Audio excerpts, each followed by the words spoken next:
back to Hashing It Out. This is a Hashing It Out Personals episode where I just interview somebody and we talk about anything. Today we have Simon Brown from ConsenSys Labs. Do the normal thing. Kind of tell us kind of where you came from, how you got here, what you do. Sure. Yeah, it's good to be on the show. So thanks for inviting me. So what do I do? Yeah, so I've been with ConsenSys for about 3.5 years now. Although as of last Friday, technically I'm not with ConsenSys. We're setting up a new venture, which is consensus aligned, but it's technically not consensus. Right now, it's called CNS Labs. Hmm. CNS for ConsenSys Network State. Ah, Um, yeah, our marketing company have told us that's a terrible name. What were we thinking? And I said, but I spent a whole 15 seconds thinking about that name. So it's we already have the probably domain. quite, We can't go back. yeah, well, maybe. Yeah, maybe we're stuck with it now. We'll see. It could be called something else. Hopefully something more imaginative. But yeah. So there you go. So yeah, for the past 3.5 years, I've been with consensus software technically, and then I was hired as the ecosystem advisor. So that's just doing like ecosystem research. Going into certain areas for a long time and getting really deep, understanding the technical aspect as well as the ecosystem stuff like MEV, identity and reputation, account abstraction, various different things, and then just working really closely with product strategy to figure out how we respond as a company because Ethereum doesn't stand still; it's always moving and innovating. Um, so yeah, it was a great job. I basically got paid to learn about Ethereum, which was cool. But then I guess last November, around the time of DevCon, um, for those who were there, you might remember Joe went on stage on DevCon and talked about progressively decentralizing consensus to build Hmm. a network state, um, which was hilarious. It was like one of the last talks at DevCon. So like most people had started leaving at that point, and I was like, oh my god, this is such an incredible talk. And there was hardly anyone there. But yeah, so my point was he went on stage and he started talking about this. And at the time, he kind of set this new strategic long-term direction for consensus, really embracing the ideas of network nations, network states, and stuff like that. Um, and so I started heading up a team, basically looking into it, like researching, what does it mean? How do you actually create a strategy around this? How does the business evolve in that context? So yeah, fell down the rabbit hole, and then devised a strategy and realized, yeah, that we just need to kind of do this from kind of outside. And so I've got a merry band of misfits, and we're going to execute on that strategy and start building a network state. A lot of places to go here. I want to get into some of that network state related things, as well as kind of your previous work as ecosystem advisor while having a technical understanding. So thinking about not only like the tech, but the impact of the tech and how to shape it or try to shape it for that matter, especially in the weird area of like peer-to-peer decentralized networks. Well, I like to ask for personals specifically, like what do you care about? Like, and how has that shaped your decisions? How has that shaped how you got to where you are? It's like, what is it? Like, what's the underlying motivation for like doing this work? I mean, that's a great question. I think, yeah, there's I think where it comes from fundamentally is this idea that we've just inherited so much sort of ideas that we don't question. And over the years, like every now and again, I kind of unlearn something that that we just inherit, like money, for example. Everyone just assumes like money is money. It's the central bank makes money and there's interest rates, and then you just you have these paper bills and you buy stuff with it, and you never really think about it. And then one day you kind of see past what you know what you've taken for granted your entire life, and you get this kind of paradigm shift. And that's happened to me a number of times, over the years. And every time it happens, I think, well, what else is there that, I can't see in the world? And so that, I've been really drawn to that. And I suppose that's what's brought me into crypto, because a lot of crypto is this sort of, the whole movement is almost like a movement of deep unlearning. It's like, how do we think about things as fundamental to our society as like money, as like governance? How do we coordinate? And then the whole thing about network states is like, when Joe started talking to me about this last year, I was utterly confused, and I just could not get my head around it. And I had another one of those moments of thinking, of discovering that this notion of a country, tied to these geographical borders. And once you start thinking about it, it actually just actually doesn't make sense, and it's almost an illusion, and it's just something that we've been born into, and we completely take for granted. um, Not having, like, not working in this field probably would never have led me to those fascinating insights about the world that I'm working with now. And I think that's what kept drawing me back to crypto, and the wider sort of space around crypto, is this culture of you know unlearning, of like this culture of like um inquisitiveness and deep insights about the nature of who we are, and who we are to each other. Um, and fundamentally, I suppose, on a very philosophical level, that's what motivates me, and keeps me in the space, and why I love it. I can see that. I relate to that quite a bit. One of those unlearnings that I've personally gone through, and I continue to go through, and it's been fascinating me for a number of years now, is this concept of complexity theory. And Mm, unlearning that, it's like I come from a physics background. I have my PhD in physics, and and from that, and the way you learn, you have this very reductionist point of view. How do I decompose everything into these parts, the primitives, and then rebuild in such a way that makes sense, that does the thing I want it to do? It's very like, and I, even though I specialized in quantum mechanics, I still had this kind of deterministic view of how you put things together and make them do the things you want them to. And then you have this area of reality, you will, that's that's encompassed by complexity theory, and that the the the sum of the parts is much larger than the whole is much larger than the sum of its parts itself, and we can't quite get to what emergence is when you think about a large number of things doing very simple interactions that make this incredibly complex thing, right? We've yet to like fully understand that type of thing, and then the reductionist point of view from the standard kind of physical world doesn't quite make it.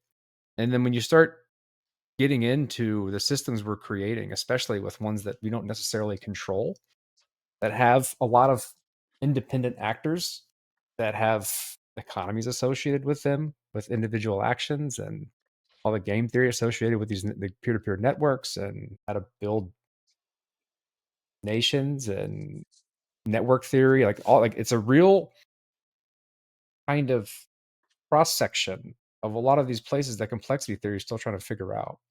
And I found it utterly fascinating, of like, it's a different view of the world in which mm, you get to control these things, and how you make, and then when you start thinking about building, and like trying to foster innovation and building technology that gives governance and economies on the internet, how do you build it in such a way where hopefully the emergent phenomenon is something you want? We know from complexity theory that's really hard to do that, but that's ultimately what we're trying to do, is to like at least provide a level of experimentation in these areas such that you naturally emerge to something that's better than what we have, which also kind of takes that first leap that you mentioned, of that first unlearning of like, oh, the operating system with respect to nations is kind of old, and let's try to do something new. Like I found I've been living in this world for a number of years now, and it's really fascinating to be at. And I don't, like as you said, I don't think that there's another industry that I can think of that would have led me to the same place.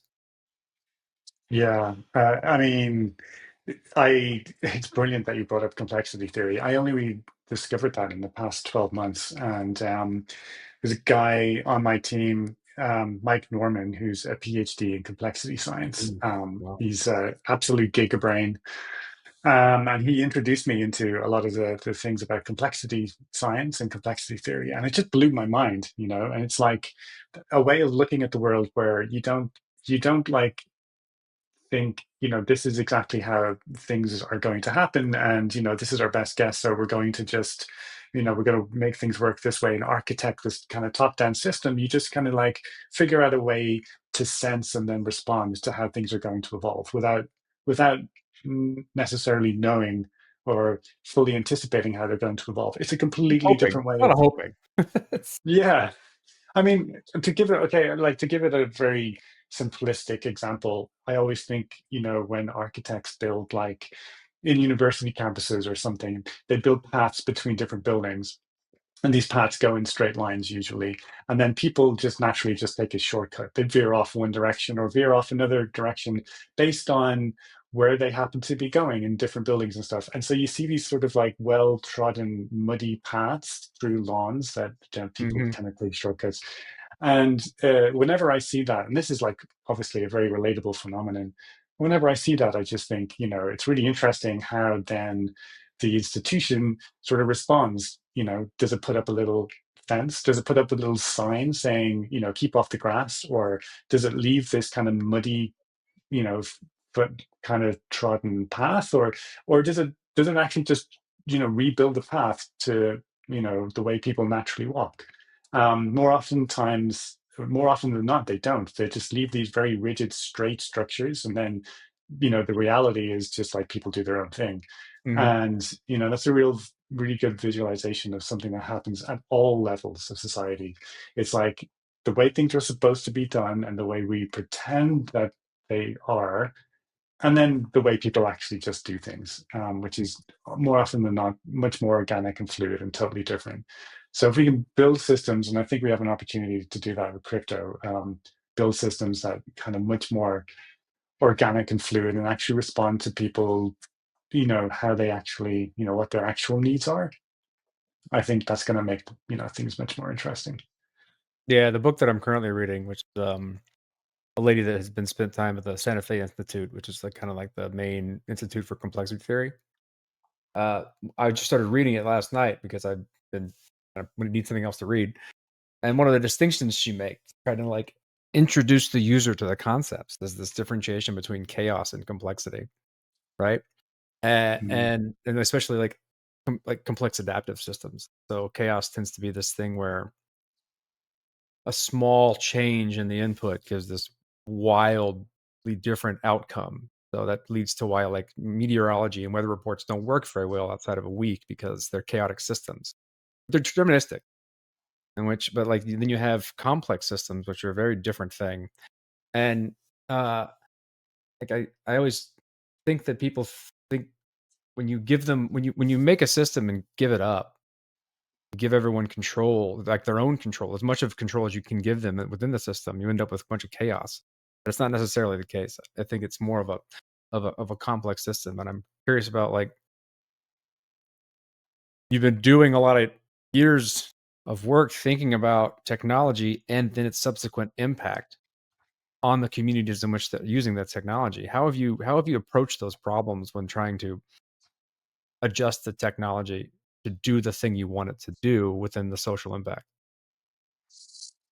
I mean, that's something that, like, if I could go back in time, I would do everything differently. You know, because I think a lot of the way we approach things is still very kind of we take a very deterministic approach, and you can see that with.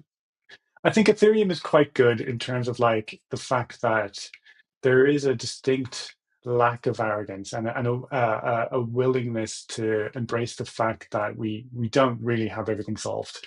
And I think that that part of Ethereum culture is great. So what I've observed is like, especially around like the effects of MEV, which I suppose has really only been understood concretely for the past kind of 5 year, or has been studied concretely for the past 5 years. And you can see how, like, as you said, when you give a certain amount of agency to individual actors in the system, how in aggregate it creates this unintended consequences, which um, subvert the original purpose of the system. Ethereum was supposed to be like decentralized, and over time, then you have like all of these individuals who have complete agency over, what they do with the transactions they submit, and the on aggregate creates, a very very centralized system with like two block builders, um, and I think the Ethereum community has responded really well to that in terms of like again from the whole going back to complexity theory, like how do you kind of sense and respond? And I think they've done that really, really well. But yeah, I mean, it's just a kind of like almost like an insolvable problem. It's like a almost like a problem that you steward rather than solve. And I think that's just talking from a technological aspect. But then, part of your question was like, I think if I recall correctly, you're asking like the effects for like people, like how does it actually serve people? I think is that what you were getting at? How do you like? How do you think about changing the tech such that you hope to have the impact you want? Hmm. Yeah, I mean, and that's sort of an orthogonally related question because the like the main objective of the technology itself, I think it's fair to say, is to be incredibly neutral, open, transparent, permissionless, and but I think that can all be summed up by saying incredibly neutral, and that's the job of the technology. But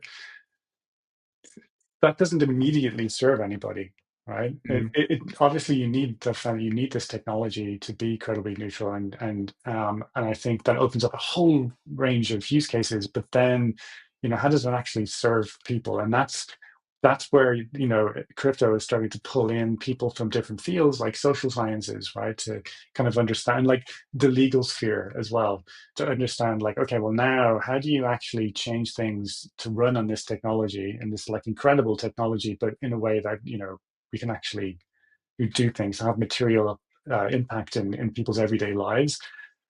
And that's a whole different question. That's kind of really interesting, and I think that's where you know the some of the stuff I'm doing with kind of exploring the network state space starts to get into that. Giving access people to this technology in a way that people can actually harness it to do things is really interesting. But again, it's going to pull in people from all different fields. I think like the legal field is going to have to adapt a little bit, and mhm. the technology will have an effect on it. Governance as well, um, and I think there's been like recently we've been talking about governance and DAOs haven't really worked. And what does DAOs 2.0 look like? I think that's a good indication of how much work in that area or at that layer we still need to do. Um, yeah, I hope that answers your question. There's a high likelihood I could just be blabbering, so please just let me know That's if the I point of the am. show. Yeah, Yeah, that you yeah, said something that we said a bunch of things that I wanna you said layer, right? At that layer. yeah. For the audience, what is your kind of short stack? What are the layers that matter when thinking about when you're thinking about the general, like this broad concept of a network state? What are the layers that matter? Yeah, I think actually the Logos network state defines this kind of very, very well, or articulates it very, very well. And I think kind of consensus does a kind of is very similar in many ways. So like you need the sort of like base technological layer, which in and of itself is very much a socio technology, right? It's all about like individual nodes that wield power on the network through running this software or that software. And there's a rough consensus around what the software should do. And then, those nodes form a network that is, resistant to capture and is credibly neutral and everything. And for me, that's like the bottom layer. And the way I envisage things is like the next layer up is like, okay, the layer that allows people to harness that technology to do things. And that's the bit that kind of interests me. And a great example of that is just like DeFi, right? Which I think is like the first concrete use case in that layer. Mhm, So DeFi isn't you have these protocols, they're very sophisticated and scientific, very, very different from the underlying technology, right? There's no like peer-to-peer, right? There isn't a lot of encryption. It's very much like game theoretic mechanism design. It's different but similar. It has real world use cases in terms of like lending, in terms of like trading, swapping, and all of the various financial things that you can do. Um, but you can see how this is kind of already this kind of separation between like the very bottom, almost like you can think of it as like bare metal, and then you Mhm. have like the almost like the kind of operating system, where you have these like money Legos. And on that layer, I think there's probably a lot more space. It's like a much broader design space than we realized beyond DeFi, into like things like governance, into things like agreements, which is an area that we've been looking at a lot, like legal agreements, but also kind of just lightweight agreements and how people can coordinate. Um, the I've been thinking a lot about how organizations form, not just like DAOs, which I think has been very effective to a degree, but also somewhat crude. I think there's been a lot of really interesting research in governance, but not just like governance, but just like how do teams form? How do companies form? You know, why does a company form in one way instead of another way? And what does like leveraging the actual blockchain technology, how does that actually change that? If you've ever founded a company, you know how insanely bureaucratic it is. Um, is there a way to kind of make that more efficient? And does that end up with different organizational structures? Um, like those ideas, that's the design space I think that's on, the layer above the sort of bare metal as I've described.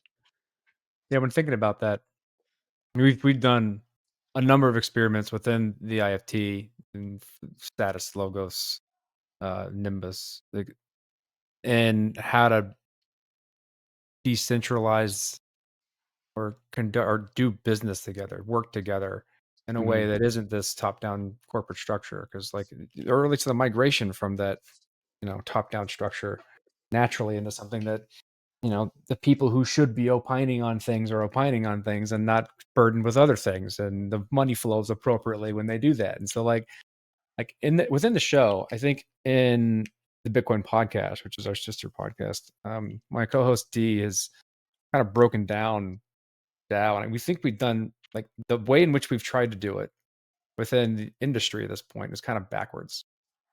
It's effectively a multi-sig with token stake, like token voting, right? mhm. Here's a treasury. Here's a way in which you can vote with assets of some sort, and then everyone votes on everything. This is a crude way of putting how it's done today, but it's effectively how it is. And then based on whatever the vote is, we do that thing with the treasury, and off we go. Uh, and I think the way I've tried to approach it, and the way I've tried to kind of proselytize it within our organization is like do it backwards. You start with the organization, which is usually a set of like, I mean, if you want to boil it down to a set of processes and procedures, right? Here's how we need to do this thing. Here's the process of doing it. Done. Right? Here's where you go for this stuff. The governance is just how do we do things in a lot of ways, and then who's responsible for doing those things or opining on doing those things. So you build the organization. That's a set of formal processes and procedures on what the organization is trying to do. Then automate them as best you can. And we have a lot of really interesting ways to do automation these days. And so now you have at least a efficient organization. Then you decentralize it. Because at that point, for any given decision or process, who should be involved. And you're not going to overburden individuals with things they don't need context about. I think as organizations grow, and ConsenSys is very aware of this, it's very easy to get lost in all the things that are going on. And if you're supposed to have context or understand all those things, it's impossible. And so I I think we've been doing it wrong. And if you look at all the stewards of most of these DAOs, more often than not, they're stewards of multiple DAOs at the same time because they've experienced doing this stuff. They're exhausted because they have to try and Yeah. keep track of all these things. And even the process of starting DAOs from where they were to where we are, we just kind of moved to this delegation scheme. We're like, well, we can't keep track of all these things, so we're going to appoint to these people to keep track of all these things. Now they're exhausted, and so like we didn't do the first two steps, which is like I figure out who's supposed to be opining on things, and then keep it that way. Mhm.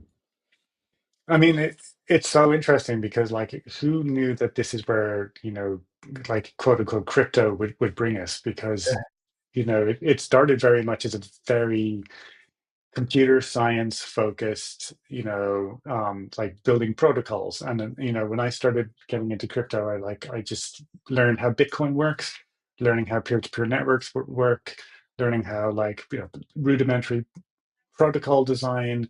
Then, of course, I'm like got totally nerd sniped into cryptography, and then I ended up learning zero knowledge proofs. And like, but over time, my interests have kind of gone further and further up the stack, if you know what I mean. Mm. And it's almost as if like Satoshi started pulling on this thread, and Vitalik pulled it a little bit more, and then the rest of us have just been pulling and pulling and pulling, and we realized that the whole thing is unraveling because, as you pointed out, like, the natural progression of like having, the ability to deploy smart contracts That's to a big one, I this. think. I mean, it's huge, right? But like the natural progression is then you have the DAO, and then we all knew what happened with that. But then you've got these multiple DAOs, and but then it's like, okay, well, this isn't really working because it's It's this we've got so pendulum much more swing, to right? learn. Because it was this pendulum swing, especially with like with the 2 points you just put in, right? We had smart contracts that then led to the DAO. And one thing that happened with the DAO is that there was no human in the loop for the majority of it. And we were Mm, naive at the time. And so we had smart contract bugs that we didn't know about, and there was no human in the loop. So we had to do extra things to fix it. In response to that, we're like, all humans in the loop. A DAO now has votes on everything. yeah. And now we're, I think, finding that middle ground of like, what humans need to involve when for what decisions. And over time, I think we'll find it, especially as the like technology adapts with us and makes it easier to do those types of things. Yeah, and we've created this space that's drawing. This is what I love is the fact that we've created this space that's drawing in people from other disciplines, like people who know so much more about like organizational theory. And I don't mean like business process design and BNBP or whatever that's called. I mean like really interesting things, like I've been learning recently a lot about holacracy and sociocracy, and how there's different ways to create organizations, and the power of networks. So like a good friend of mine, Alexi, who again is another total gigabrain, and he's very interested in this idea of like networks and how they naturally evolve between just Mhm. like relationships between people. And he told me this fascinating story, that I think kind of like describes the phenomenon I'm trying to articulate. And it was back in the, like maybe a decade ago, Toyota had a fire at one of their plants. And it was a plant that created widgets for their cars. And these widgets were like used to like, put together all sorts of bits of the car. It was like critical to like everything they did for every model of their car. And it burnt down, and the share price just tanked. People were like, oh man, these widgets are used for like everything, every make and model of car. They are like, it's going to take them months to get this factory up and running. Their production is going to grind to a halt. They're dead in the water. And 24 hours later, Toyota announces, yeah, we're back up and running, everything's fixed, but production has resumed. And people were like, but how? Or what? Did they just have this like spare factory just lying around? And what had actually happened is that their just network of like suppliers, customers, just like partners, um, they all just kind of said, oh, well, we all have a stake in this. And so they just like start creating these widgets at home by like changing their own machinery and like getting like going to the garage and seeing what they had, and the specifications were kind of published, so they created these widgets and just sent them to the Toyota factory. Wow. It's just like, here you go, I heard you were in trouble. um, and they're in backup and production. It's a phenomenal story, and it just illustrates the power of like these human relationships. um, Once you have once you have something that can like allow those relationships to flourish and foster. Now, obviously, it doesn't like that's the story of Toyota is probably an exception to the rule. I think what Ethereum does is like allows for those connections and those sort of networks and those relationships to start happening now. Um, and I think that's why, like, I don't know if you saw the consensus blog on how Ethereum is trustware and this concept of trustware. I think that that really kind of hits the nail on the head. And now you're going to see all of these networks that are, similar to that kind of Toyota story that really allows people to just create their own sort of organizational structures. And they might not even be apparent. They might just be like there in the background, just like humming along. But then when something goes wrong, all of a sudden people band together and you really see the power of these networks.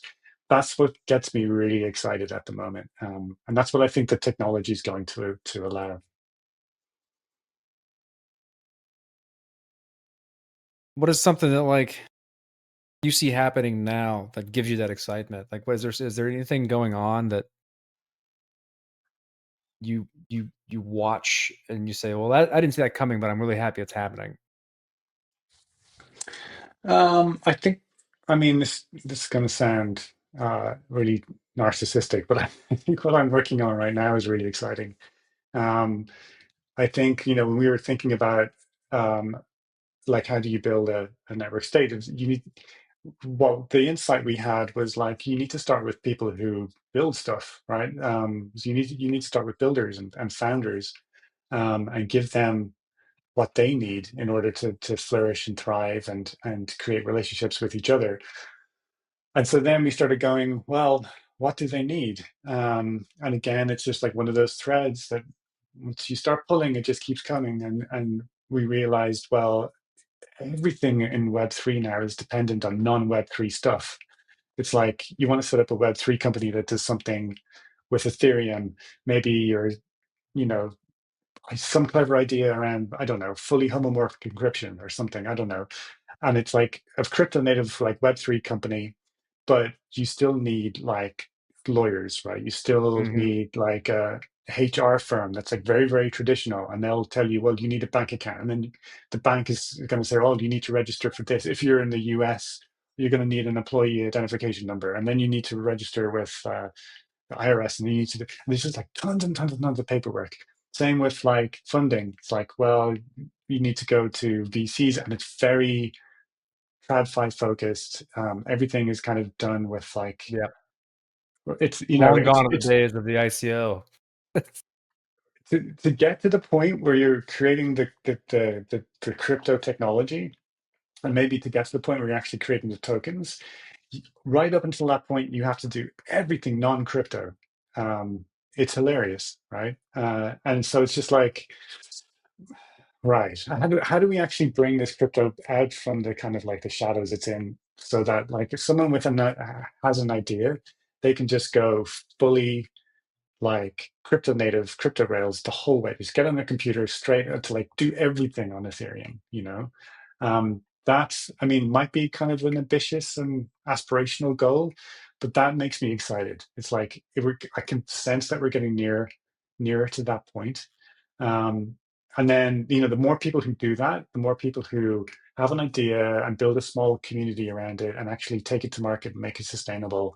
And then in doing so, create relationships with other people who are doing the same thing, then you start to see the kind of like networks that uh, you know that I was saying, like the Toyota network, right? But there's just people who just like have these relationships that are incredibly powerful. So yeah, that makes me very excited. How do you This is something that I've always found interesting and across the board now that this term is coming up quite a bit. How do you define state? What is a network state? Like what is the like most general sense of it? What's the prerequisites? Like I have these XYZ. Okay, now it's a network state. I can't believe you just asked me that question. We're going to be here for hours. Yeah, I know. It's such Uh, a it's such a weird term because I have an incredibly broad general concept of it. It's effectively the same word I use for community, but like or digital community, if you will, because I've had hangups with people just using the word community. Digital yeah. community. So like, what is it? Yeah, yeah. I mean, so I think the phrase network state is it's kind of overloaded, and it's also sort of ambiguous. Like some people call, there's network states, network nations, network Mhm. sovereignties.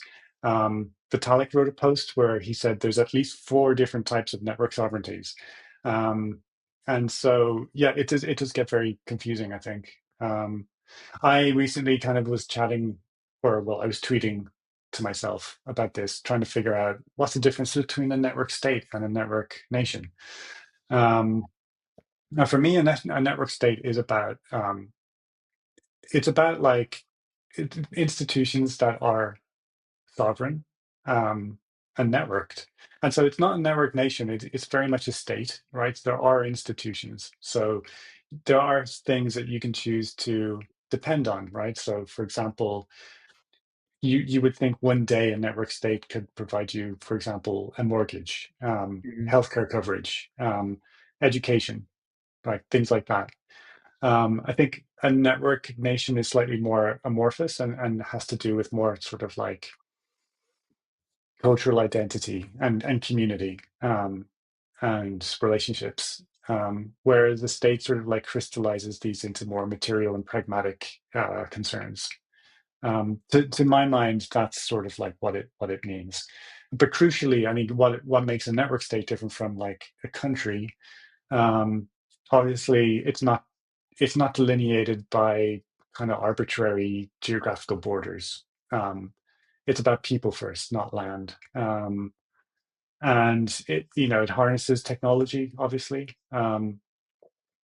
And yeah, I mean, those are the main things, I think. And obviously, I think a network nation, by virtue of the fact of not being defined by geographical borders, has a lot more plurality. I mean, I don't know that maybe that's more like my own bias. I think that may or may not be true depending on the sort of network state we're talking about. But yeah, yeah, I think that those are the main things. Yeah, because if you like this, the general intuition when someone hears the word is geographical boundaries, jurisdiction based on geography, right? But we all know that there's multiple frontiers in reality and cyber reality now, and the internet is considered an additional frontier.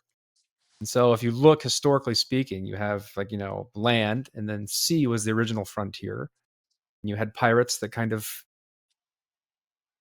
navigated the seas to figure out what jurisdictions meant outside of the countries. And then now people have kind of maritime law and all this more formalized structure of who owns what sea, how do you get through it, so on and so forth. But it's differentiated from the land jurisdiction. And then Mhm, you have air, space, now cyberspace. And so and when you think about the scarcity associated with a nation and what our intuition is, it's always going to be the land, right? So like you chunk it up by the scarcity. But when you think about scarcity in cybersecurity, in this in cyberspace, it's not as necessarily obvious. So it's hard to chunk it up by whatever the scarcity of cyberspace is.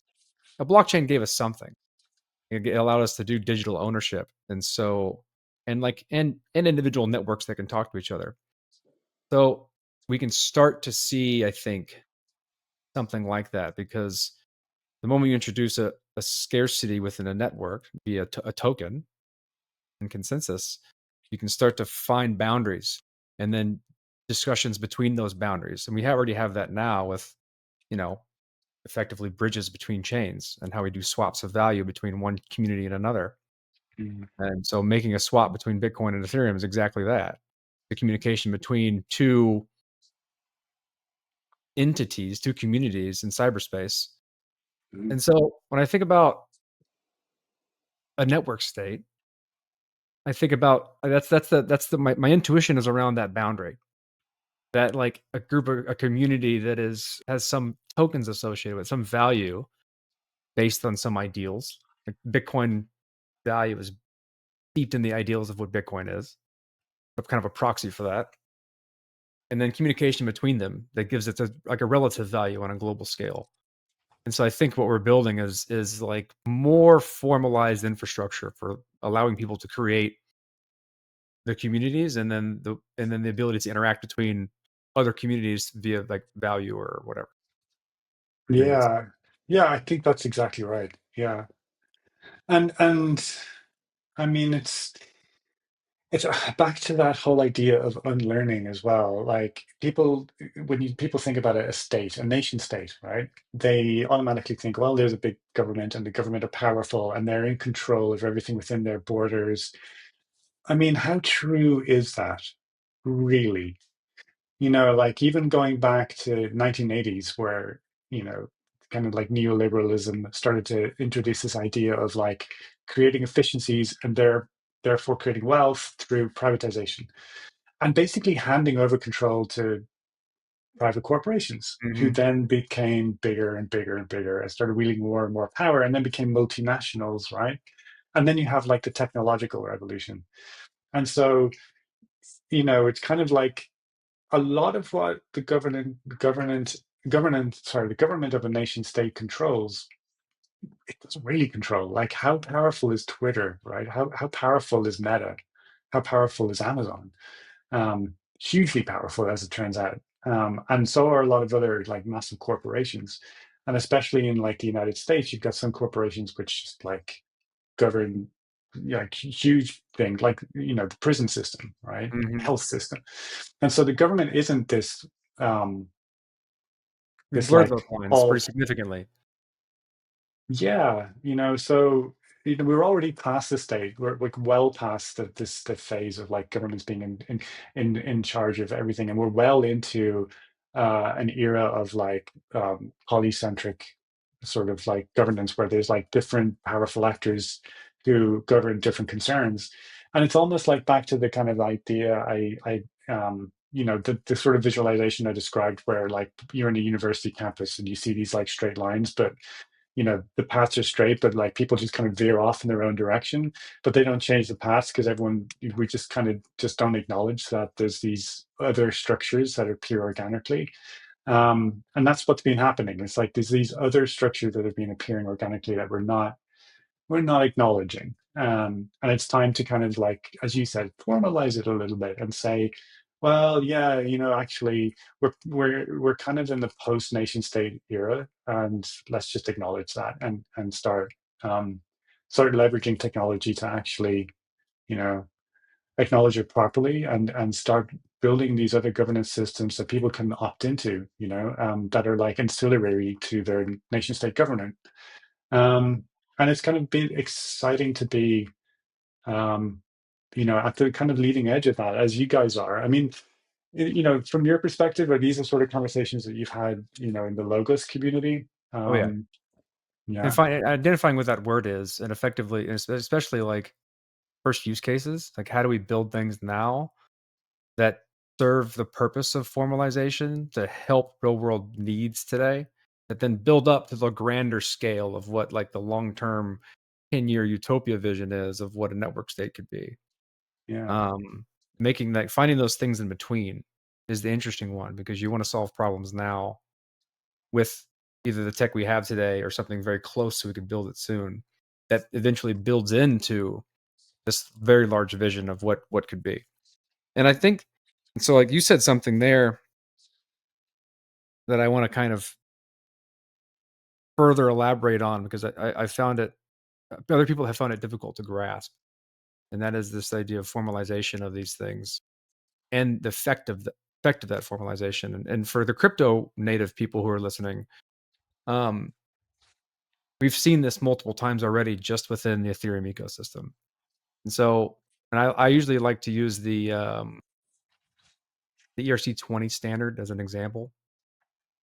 So before that, for the ERC-20 standard, which is how you make a token on Ethereum, or the token most everyone uses on Ethereum, which now other networks also call that. That's kind of the standard mm, across the board for like how to make a tokenized asset. Blockchain. Before that, we kind of just made it up. It's like, in fact, the status smart contract. is not an ERC. I mean, it was made before the ERC-20 standard was created. Oh wow, And I didn't know and that. so, like, doing an ICO, which is effectively creating a new cryptocurrency, was kinda hard. Before that, you just had to fork Bitcoin or Litecoin, depending on what algorithm you wanted to use. Mhm. You'd fork the whole code base and then get a bunch of miners to do it. And now, via smart contracts, we created a standard, and what that did was drastically lowered the barrier of entry for anyone to create a token and who had an idea, and then start proselytizing that idea. And so before that, you didn't have a lot of ICOs. You had like 3 or 4 or 5 or so. After Mhm. that, you had, so many that tension became the problem, on what projects were actually worthwhile. But that formalization allowed for a lot of things. It allowed for exchanges so that, like, basically you could build something that understood that as these things are created, you could start trading them because you knew the interface to it. Here's the minimum interface. We can do this thing. If you are compliant with that, you can now use our service for free because we're compatible. Without that formalization, you can't have that compatibility. And so between the two things of like permissionless compatibility and lowering the barrier of entry, you allow for a tremendous amount of like experimentation and growth without being stymied by just like a small group of people doing it. Mhm. And that's, I think, the power of that formalization of these things, identifying it and then allowing that experimentation and growth from that formalization. I mean, that's you're singing to the choir. That's what gets me up in the morning is like the idea of like, can you allow someone to create like quote unquote a company or a startup or an idea, a community, um, as easy as you can create on ERC-20? I mean, probably not. In like practically speaking, no, Over probably time, there not. will be because But there'll be frameworks that kinda gather around all the different things we formalized into a nice, neat package that makes it easy, right? right, exactly. Like right now, what it's like dealing with lawyers. It's like stacks of paperwork and this and that and Oh, everything yeah. else. Where right, and that's fine. A huge amount of respect for lawyers now that I'm kind of dealing with like agreements and how you bring agreements on chain and what that actually means and stuff. But there's like so much scope for making that more efficient, and just allowing people to create relationships with each other based on trust, or overcoming the barrier of trust. And Ethereum allows us to do that. And what happens next, as you said, is just like, yeah, like what happened after you had the ERC-20 standard. What happens next after you're able to like You need the need. reduce the friction and the intermediation that slows people down right now? It's You going to be need the pretty need, wild. right? And so why the ERC-20 standard was useful is because people wanted to make tokens and build businesses off those tokens because the few before that made so much money. Mhm. Uh And so like, oh, there's opportunity here, right? People who have a need, they have a new opportunity, they want to seize it. What is that? What's that new opportunity we're looking for people in which we build something that's formalized that lowers that barrier of entry. They can go do something. And I think that's the interesting part that people want to know is like, I understand building a business off a token because I have an idea. They don't quite get that same intuition when formalizing agreements or governance or something like that. Yeah, yeah, exactly. And I think that's probably the frontier we're on at the moment. Um, yeah, and like, but I do like suspect that if you can allow people to experiment and remove that kind of friction and increase innovation. I think, as I've said before, it's like as a community, if we can build apps, we can build institutions, Mhm. and that's an incredibly exciting prospect. And what that means for us going forward, that means a lot to me. When we talk about this sort of like post nation state era that we're in, if if you think of it like this, right? A good question to ask yourself is, are you a second class citizen if you don't have a phone, right? Like, if you don't have a phone, you can get by, but you'd still definitely need access to like email, right? Um, like most computers run on either Microsoft Windows on a PC or an Apple machine. Um, so yeah, you can get by, but you'll still be using like Microsoft or Apple. And my point is that most people have a phone.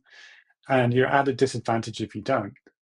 Therefore, if you don't have either an Apple account or a Google account or maybe a Microsoft account, then you're a second class citizen. Now, not like, I don't want to overstate it. I don't want to be like I mean, sensationalist or it's anything, but pretty accurate. It's yeah, you'll have a hard time, right? It's, there'll be friction for yourself, right? So it does ring true to a certain extent, and that's kind of a profound statement, I think. Um, and I think that means like, hey, so if that's the case, then there's an argument to be said that we're in this sort of like post nation state era already and have been for a while. And so let's think of another way to do it. Let's just acknowledge it and lean into it and not be complacent and just let it happen through, massive multinational corporate structures. Let's give people the tools to build different sort of institutions.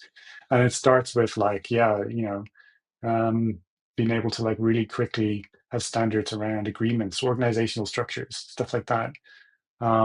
That's really exciting. very much so. It's so much so that it's hard to kind of wrap your head around because there's Mhm. so many different interesting things to explore because it's such a large space. What gets you most How do you narrow excited it down? from Pardon, go ahead. what gets you most excited from like, the perspective of the field that you're in and coming at it from the other side in terms of like being involved with IFT and logos and stuff? So I'm motivated by getting out of the way or building things that allow you to remove something. Hmm. So that's what captivated me by Bitcoin in a lot of ways. Like I'm a computational scientist by trade, and when I first learned about Bitcoin, it was a computer system that removed a pivotal piece of a system that had struggled to remove it in the past, like electronic cash, right? For Bitcoin, you couldn't build an eCash system without having someone in the middle that gave you a stamp of approval of, I no longer have this thing and you have it now. You required a human. You built a computer system that removed the trust in a human and put it in the system itself that was really, really fair compared to anything else that's ever been existed, which gave birth to like digital scarcity in a real way. And Hmm. so that concept of removing something that doesn't need to be there and having stronger trust in a system because you've removed a human's influence on it is fascinating to me. And so moving towards infrastructure that is maximally that is really fascinating to me, and such that we can build internet infrastructure that is completely out of the way of the human relationship that needs to be created.